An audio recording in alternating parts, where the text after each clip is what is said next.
Sinusuyod na ng MMDA ang mga mabuhay lane bilang paghahanda sa inaasahang heavy-gat na trapiko dahil sa Christmas rush. Sari-saring sagabal sa bangketa ang inalis habang hinatak ang mga iligal na nakaparada. Nakatutok si Oscar Oida. Walang kawala sa mga tauhan ng MMDA Special Operations Group Strike Force ang mga samot-saring mga gamit na basta na lang ibinilandra sa mga bangketa dito sa Intramuros sa Maynila. Pinaghahakot nila mula sa mga gamit pambahay, mapalamesa, upuan at kung ano-ano pa. Matagal na daw kasing reklamo ito ng mga taong wala ng malakarang bangketa sa lugar.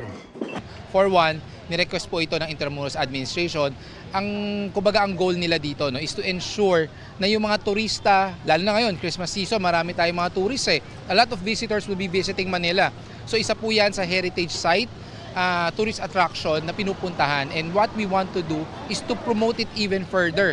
So kailangan talaga maayos, malinis ang ating mga tourist sites. Pinunterya rin ng MMDA ang mga illegally parked na motorsiklo sa lugar. Yung mga unattended, tuluyang hinatak. Napuno tuloy ng motorsiklo ang tow truck ng MMDA. Matapos ang Intramuros, pinasadahan din ang ilang mabuhay lanes tulad ng Moriones Street sa Tondo kung saan mas marami pang sagabal sa bangketa ang inalis. Mga stante, kariton at iba pang gamit sa pagtitinda ang kinumpiska. Ilang sasakyan din ang natow.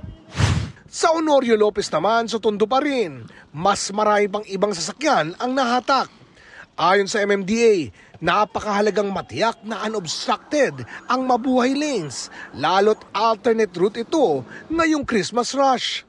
Sa nalalapit na holiday season, inaasahang bibigat ng gusto ang daloy ng trapiko, lalo na sa EDSA kung saan nakaposisyon ang aabot sa 29 malls sa Metro Manila.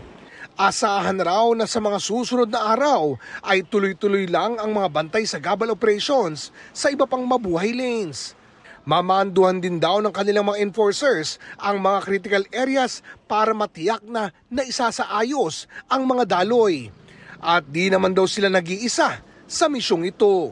So tayo mismo, even down to the barangay level, we really have to we have to come up with a concrete solution, a traffic management system na kung saan inline po ito sa national policies po natin.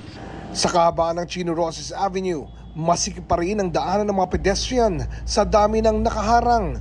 Ginawa na itong parking lot. Ang mga pampaserong jeep at ilang pribadong sasakyan, ginawa na rin paradahan ang kalsada. Para sa GMA Integrated News, Oscar Oida, nakatutok, 24 oras.